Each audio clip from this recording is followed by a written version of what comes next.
আমার ধারণা ডক্টর জাকির নায়েক শ্লোক নিয়ে খেলা করছেন। উনি শুধু শ্লোক নিয়ে খেলা করছেন। ইসলাম এই পৃথিবীর মানুষকে ভাগ করেছে দুই ভাগে, একটা হলো মুমিন আর একটা হলো কাফির। অবশ্যই আমরা ইসলাম ধর্মের এই কথাগুলো বিশ্বাস করি না, মানতেও পারি না। তাই ইসলাম ধর্ম যেভাবে আমাদের উপর সর্বজনীন ভ্রাতৃত্বকে চাপিয়ে দিচ্ছে, সেটা আসলে কখনোই সম্ভব না। ইসলাম মানুষের মধ্যে শুধু বিভেদ তৈরি করে। তাদের মধ্যেও আছে শিয়া, সুন্নি, এছাড়াও ইসলামে আরো 70টা গোত্র আছে। হ্যাঁ, আমি আমার প্রশ্ন করছি, সমস্যা ইসলাম এটা দিতে পারবে না। পৃথিবীতে একমাত্র হিন্দু ধর্মই আমাদের সর্বজনীন ভ্রাতৃত্ব উপহার দিতে পারবে। এক কাম সত্তা বিপ্রবাহুদা ভেদান্তি, একটু আগে আপনি বললেন ইসলাম এটা কোনোভাবেই মানে না। গরু হত্যা করছে, কাফির হত্যা করছে, তাদের সম্পত্তি কেড়ে নিচ্ছে, লুট, নারী নির্যাতন। ইসলামই বলে ভ্রাতৃত্ব, তাহলে কিভাবে আসবে? আপনার মুখে ভ্রাতৃত্বের কথা আসলে শুধু শ্লোক নিয়ে খেলা করা। আপনি আসলে হিন্দু ধর্ম বলতে গিয়ে ইসলাম ধর্ম বলে ফেলেছেন। ভাই, আপনি বেশ কিছু মন্তব্য করেছেন। আর ইসলাম বলে ইন্নাল্লাহা মা'আস সাবিরিন, নিশ্চয়ই আল্লাহ তাদের সঙ্গে আছেন যারা ধৈর্যশীল। ভ্রাতৃত্ব বজায় রাখতে গেলে আপনাকে ধৈর্যশীল হতে হবে। ধৈর্যশীল যদি আমরা না হই, তাহলে ভাইয়ের সাথে ভাইয়ের যুদ্ধ লেগে যাবে। ইসলাম বলছে সূরা আল বাকারার 153 নম্বর আয়াতে আছে ইন্নাল্লাহা মা'আস সাবিরিন, নিশ্চয়ই আল্লাহ ধৈর্যশীলদের সঙ্গে আছেন। আর ভ্রাতৃত্ব বজায় রাখতে চাইলে ধৈর্যশীল হতে হবে। আর আমি এখানে উপস্থিত গুরুজনদের শ্রদ্ধা করি। তিনি হয়তো হিন্দু ধর্ম সম্পর্কে ভালো জানেন, তবে দুঃখিত যে আমি তার সঙ্গে একমত নই। ইসলাম সম্পর্কে তার জ্ঞান কিছুটা কম। আর ওনার সাথে আমি একমত যে ইসলাম ধর্মে মানুষকে দুই ভাগে ভাগ করা হয়। একটা হলো যারা বিশ্বাসী মুমিন, আরেক দল হলো কাফির, উনি যেভাবে বললেন। আর প্রত্যেক ধর্মেই দুই প্রকার মানুষ আছে, এমনকি হিন্দু ধর্মে হিন্দু আর অহিন্দু, খ্রিস্টান ধর্মে খ্রিস্টান আর অখ্রিস্টান, ইহুদি ধর্মে ইহুদি আর নন ইহুদি, ইসলামে মুসলমান আর অমুসলমান। তাহলে ইসলাম আলাদা হলো কি করে? আর আমি এখানে হিন্দু ধর্মের সমালোচনা করবো না, আমি সমালোচনা করবো না। কিন্তু আজকের এই লেকচারে আমি হিন্দু ধর্ম নিয়ে কথা বলবো, কারণ আমি বিভিন্ন ধর্মের একজন ছাত্র হিসাবে আমি বেদ পড়েছি, আমি উপনিষদ পড়েছি। তবে এখানে ছোট্ট একটা মন্তব্য করি। হিন্দু ধর্মগ্রন্থ বেদে আছে যে এই মানুষ জাতি সৃষ্টি হয়েছে সর্বশক্তিমান ঈশ্বরের 4টি অংশ থেকে। তার মাথা থেকে এসেছে ব্রাহ্মণ, বুক থেকে এসেছে ক্ষত্রিয়, আর উরু থেকে বৈশ্যরা ব্যবসায়ী জাত, আর পা থেকে শূদ্ররা বর্ণপ্রথা। আমি এটা নিয়ে মন্তব্য করতে আসিনি, আমি এটা চাই না। আমি চাই না হিন্দু ভাইদের মনে আঘাত দিতে। ইসলাম ধর্ম এটার অনুমতি দেয় না। আমি এসব নিয়ে মন্তব্য করছি না, কোনো ধর্মের সমালোচনা করছি না, আমি কারো সমালোচনা করছি না। আমি কথা বলছি না যে কোনো ধর্ম ভুল। তবে আপনি যদি ভালোভাবে বেদ পড়ে থাকেন, আপনি এখানে সবাইকে বলতে পারেন বেদে কথা বলে কিনা যে স্রষ্টার মাথা থেকে ব্রাহ্মণ এসেছে, তার বুক থেকে ক্ষত্রিয়রা এসেছে, উরু থেকে এসেছে বৈশ্যরা ব্যবসায়ী জাত, বিদ্বান গোত্র, যোদ্ধা গোত্র, ব্যবসায়ী গোত্র, শূদ্র। শূদ্ররা হলো সবচেয়ে নিম্নবর্ণের। আর ডক্টর আম্বেদকর এটা নিয়ে বই লিখেছেন। আমি সব খুলে বলছি না। হিন্দু ধর্ম আমি ভালোভাবে পড়েছি।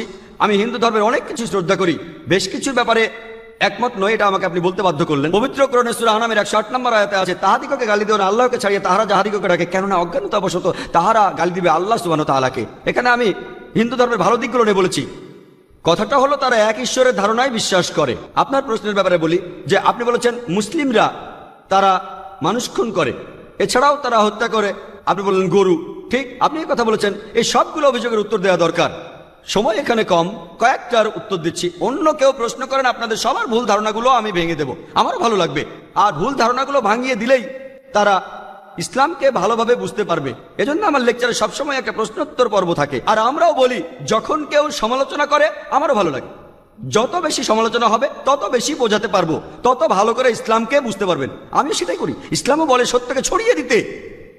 হিকমার সাথে পবিত্র কোরআনে সূরা নেহালের 125 নম্বর আয়াতে আছে উদু ইলা সাবিলি রাব্বিকা বিল হিকমা ওয়াল মাউযিতিল হাসনা ওয়াজাদিলুম বিল্লাতি আহসান, মানুষকে প্রতিপালকের পথে আহ্বান করো হিকমত আর সদুপদেশ দ্বারা, আর উহাদের সহিত তর্ক করবে সবচেয়ে উত্তম পন্থায়। যখন বলা হয় আমরা আমিষ খেতে পারবো কিনা, গরু ছাগল কোরবানি দেয় ইত্যাদি, আর অনেক অমুসলিমই বলবে মুসলমান আপনারা সবাই নিষ্ঠুর মানুষ, প্রাণী হত্যা করেন। ভাই, আপনাদের আমি বলি একজন মুসলমান খুব ভালো মুসলমান হতে পারে, এমনকি যদি সে পুরোপুরি ভেজিটেরিয়ান হয়। এটা বলা হয়নি যে আপনাকে অবশ্যই ভেজিটেরিয়ান হতে হবে ভালো মুসলিম হতে গেলে। কিন্তু পবিত্র কোরআনে অনেকবারই বলা হয়েছে যখন তুমি মাংস খেতে পারো তখন মাংস খাবে না কেন? পবিত্র কোরআনে সূরা মাইদার 1 নম্বর আয়াতে উল্লেখ আছে, বলা হয়েছে যে ইয়া আইয়ুহাল্লাযিনা আমানু, হে মুমিনগণ, তোমাদের অঙ্গীকার পূর্ণ করিবে, আর তোমাদের জন্য কিছু চতুষ্পদ প্রাণীকে হালাল করা হইয়াছে আর কিছু প্রাণী হারাম। পবিত্র কোরআনে সূরা নাহলের 5 নম্বর আয়াতে উল্লেখ আছে যে আল্লাহ চতুষ্পদ জন্তু সৃষ্টি করিয়াছেন যাহাতে তোমরা শীত নিবারণ করিতে পারো এবং উহাতে বহু উপকার রহিয়াছে এবং উহা হইতে তোমরা আহার করিয়া থাকো। পবিত্র কোরআনে সূরা মুমিনুনের 21 নম্বর আয়াতে উল্লেখ আছে তোমরা চতুষ্পদের মাংস আহার করতে পারো। আমরা জানি যে আমিষে, এখানে অনেক ডাক্তার আছেন, আমি একজন মেডিকেল ডাক্তার, এতে অনেক প্রোটিন আছে, প্রচুর আয়রন আছে, আর এগুলো খুবই সুস্বাদু। আর এইসব আমিষ জাতীয় খাবারে আপনি যে প্রোটিন পাবেন, এই পরিমাণ প্রোটিন আর কোথাও পাবেন না, আপনি পাবেন না। নিরামিষের মধ্যে সয়াবিনে আপনি সবচেয়ে বেশি প্রোটিন পাবেন, সেটাও আমিষের প্রোটিনের চেয়ে অনেক কম। আর এবার আমি গরু হত্যা নিয়ে কিছু কথা বলি। যদি হিন্দু ধর্মগ্রন্থগুলো পড়েন, আমি এখানে কোন ধর্মের সমালোচনা করছি না, ভাই একটা প্রশ্ন করেছেন তাই আমাকে সত্য কথাটা বলতে হবে। হিন্দু ধর্মে আমিষ খাওয়ার অনুমতি দেওয়া হয়েছে। হিন্দু ধর্মগ্রন্থে দেখবেন সাধুসন্তরা আমিষ জাতীয় খাদ্য খায়, এমনকি গরুর মাংস। পরবর্তীতে অন্যান্য বেশ কিছু ধর্মের প্রভাবে, যেমন ধরুন জৈন ধর্ম ইত্যাদি, মানুষের উপর অহিংসার দর্শনের প্রভাব এসে পড়লো, তারা প্রাণী হত্যা বাদ দিল, তারা এই দর্শনটাকে তাদের জীবনধারায় যোগ করলো। তবে ইসলাম ধর্ম প্রাণীদের অধিকারের কথা বলে থাকে। শুধু প্রাণীদের অধিকার নিয়ে আমি একটা লেকচার দিতে পারি। পবিত্র কোরআনে আছে পশুর উপর বেশি বোঝা চাপিও না, তাদের প্রতি সদয় হও, তাদের খাদ্য দাও, কিন্তু প্রয়োজনে তোমরা তাদের মাংসও খাইতে পারো। আর যদি আপনি অন্যান্য ধর্মগুলো ভালোভাবে দেখেন, অনেকে আমিষ খেতে বারণ করেছে।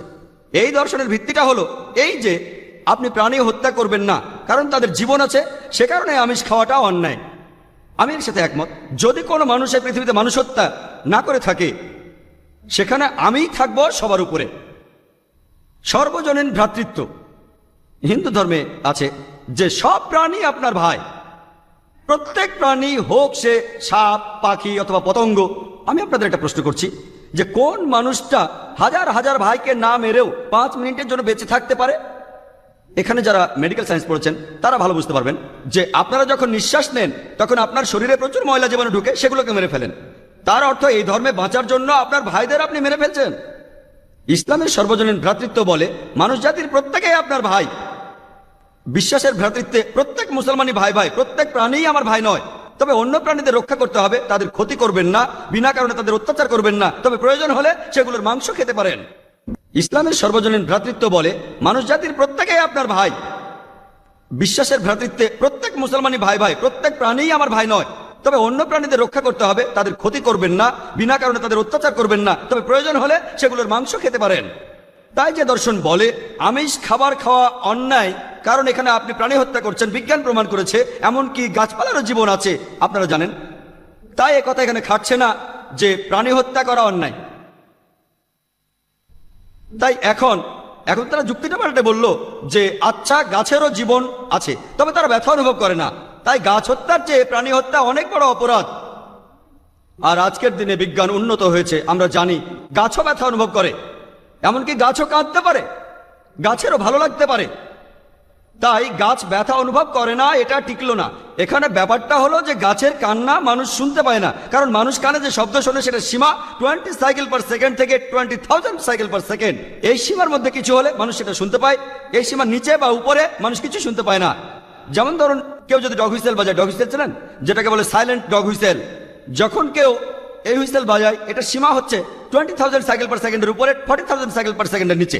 কুকুর 40,000 সাইকেল পার সেকেন্ড পর্যন্ত শুনতে পায়। তাই কেউ যদি হুইসেল বাজায়, কুকুর হুইসেলটা শুনতে পারে কিন্তু মানুষ শুনতে পায় না, এটাকে বলা হয় সাইলেন্ট ডগ হুইসেল।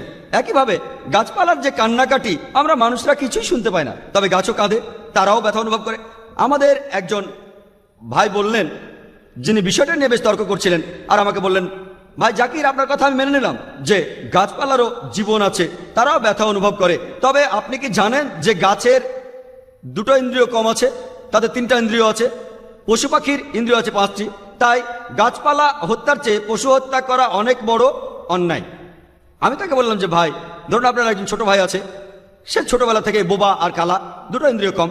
সে বড় হওয়ার পরে কেউ একজন তাকে খুন করে ফেললো, আপনি কি বিচারককে বলবেন, ও মাই লর্ড, এই খুনিকে কম শাস্তি দিন কারণ আমার ভাইয়ের 2টো ইন্দ্রিয় কম ছিল? এই কথাই বলবেন? আপনি বলবেন, ও মাই লর্ড, তাকে দ্বিগুণ শাস্তি দিন কারণ সে একজন নিষ্পাপ মানুষকে হত্যা করেছে।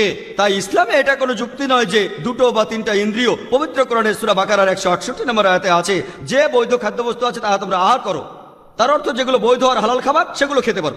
আর এ কারণে আপনারা দেখতে পাবেন যে গবাদি পশু, আল্লাহ সুবহানাহু ওয়া তাআলার ইচ্ছায় গবাদি পশু বংশ বিস্তার করে বেশ তাড়াতাড়ি, মানুষ এবং অন্যান্য পশুর তুলনায় বেশ তাড়াতাড়ি দ্রুত বংশ বিস্তার করে। যদি আপনার কথা মেনে নেই যে মানুষ কোনো গবাদি পশু খাবে না, তাহলে পৃথিবীতে গবাদি পশুর পরিমাণ অনেক বেড়ে যাবে, অনেক বাড়বে। আর বললেন গরু হত্যা করা, এ নিয়ে বই লিখেছেন মৌলানা আব্দুল করিম পারেক। গো হত্যা, গরু কোরবানি কে জন্য দায়ী? যদি ভালোভাবে দেখেন, যারা চামড়া নিয়ে ব্যবসা করে, গরুর চামড়া, মুসলিম অমুসলিম উভয়ই আছে, চামড়া, গরুর চামড়া, তারা এটা করে। তাই এটা থেকে যারা উপকার পাচ্ছে এই গোহত্যা থেকে, তাদের মধ্যে মুসলিমদের চেয়ে অমুসলিমরাই বেশি। তাই যদি ইতিহাস ভালোভাবে জানেন আর যুক্তিও ভালোভাবে বোঝেন, আমরা জানি আল্লাহ বলেছেন যে বৈধ খাদ্যবস্তু আছে তাহা তোমরা আহার করো, যদি এটা খান এতে কোনো সমস্যা নেই। এছাড়াও যদি ভালোভাবে দেখেন, তৃণভোজী প্রাণীর দাঁতগুলো যদি দেখেন, গরু, ছাগল, ভেড়া, তারা শুধু শাকসবজি খায়, তাদের দাঁতগুলো সব সমান। যদি আপনারা মাংসাশী প্রাণীর দাঁতগুলো ভালোভাবে খেয়াল করেন, সিংহ, বাঘ, চিতাবাঘ, তাদের দাঁতগুলো খুব সুচালো, তারা শুধু মাছ মাংস খায়। যদি আপনি মানুষের দাঁত দেখেন, আয়নায় আপনার নিজের দাঁত দেখতে পারেন, আমাদের সুচালো দাঁত আছে, সমান দাঁতও আছে। যদি সর্বশক্তিমান ঈশ্বর আমাদের শুধু নিরামিষই খেতে বলতেন, তাহলে আমাদের সুচালো দাঁত দিলেন কেন? কেন? আমিষ খাওয়ার জন্য। যদি আপনারা তৃণভোজী প্রাণীদের পরিপাকতন্ত্র ভালোভাবে খেয়াল করেন, গরু, ছাগল, ভেড়া, তাদের পরিপাকতন্ত্র শুধু নিরামিষই হজম করতে পারে। মাংসাশী প্রাণীগুলোর পরিপাকতন্ত্র, বাঘ, সিংহ, চিতাবাঘ, তারা শুধুমাত্র আমিষ হজম করতে পারে। আর আমাদের মানুষের পরিপাকতন্ত্র আমিষ নিরামিষ দুটোই হজম করতে পারে। যদি সর্বশক্তিমান ঈশ্বর আমাদের শুধু নিরামিষই খেতে বলতেন, তাহলে কেন এমন পরিপাকতন্ত্র দিলেন যেটা আমিষ নিরামিষ দুটোই হজম করতে পারে? তাই বিজ্ঞান নিয়ে যদি পরীক্ষা করেন, সৃষ্টিকর্তা আমাদের আমিষ নিরামিষ দুটোই খাওয়ার অনুমতি দিয়েছেন। আশা করি উত্তরটা পেয়েছেন। যদি আপনার অন্য কোনো প্রশ্ন, কোনো ভুল ধারণা থাকে, আমি আনন্দের সাথে তার উত্তর দেব। একবারে একটা ধারণা বলবেন যাতে আমি তা দূর করার সময় পাই। আপনাকে ধন্যবাদ।